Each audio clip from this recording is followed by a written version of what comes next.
Yu-Gi-Oh! GX. There can be multiple different series within the school at GX. What the heck?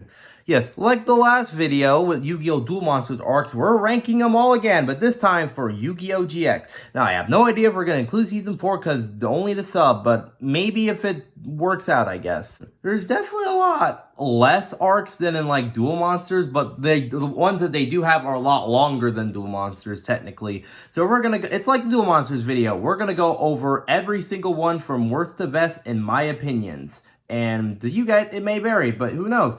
That what makes it enjoyable. Let's get down to ranking every single arc in Yu-Gi-Oh! GX. Starting off at the bottom, not because it's bad or anything, but because it's just kind of short. We have, technically, the Aster versus Jaden arc, which is only 3 episodes, where first he beats Zane easily, and then beats Jaden surprisingly. Everyone's surprised that Jaden doesn't lose. It's just kind of short, that's all. And right behind it is Sacred Beats. It's ruined by the Shadow Riders with their lame name and just being bad, okay? The duels itself are pretty interesting and kind of the lore, but why would you bury 3 Sacred Beasts like this on an island and under a school? What were you thinking? And then, technically, in the beginning of Season 1, the arc is technically Crowler trying to kick Jaden out of Duel Academy. It's not really an arc, but the duels are pretty interesting to see how which duelist Crowler tries to bring to defeat Jaden, and Jaden always coming out on top. And it's seeing Crowler's face in failure. It's just too hilarious. So, I mean, it's not really an arc, but it's kind of up here because technically it's better than the Shadow Riders. And anything's better than the Shadow Riders, let's admit. And next up, we have Viper. I mean, he doesn't really duel or do anything that really bad or evil till like the very end of the entire thing. He's kind of just in the background draining everyone's energy from the duels because no one was ever suspicious of this very evil, suspicious man.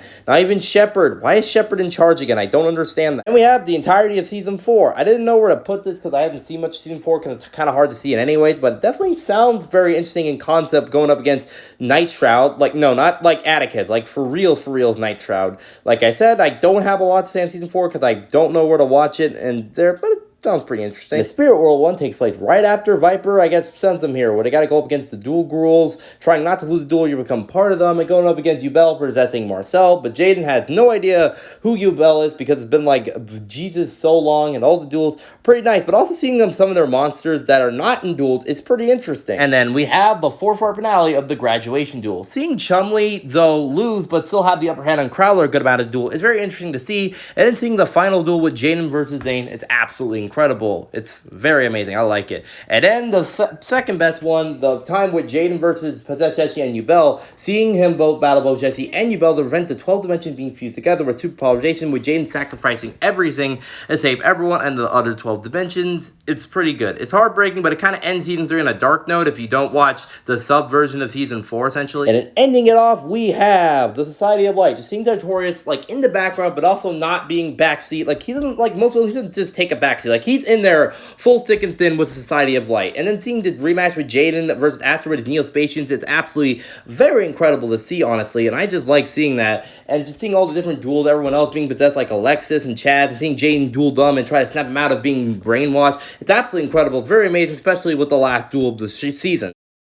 And that is every single arc from Yu-Gi-Oh! GX ranked, including some of Season 4, but I didn't watch much of Season 4 because I couldn't rank it accordingly. I put it in the middle because I thought that made sense. Anyway, some of these, like the regular Duel Monsters, were bad, but a lot of these were really good. And especially towards, like, the later half of the show, for the most part, that's where they really started getting much more consistent and really good, say, unlike earlier in the show. This had to some a little bit from Duel Monster to go in their own direction. It's pretty nice there. I'll see y'all next time for more Yu-Gi-Oh! Diantha Pokemon video games. I'll see you next time. See ya!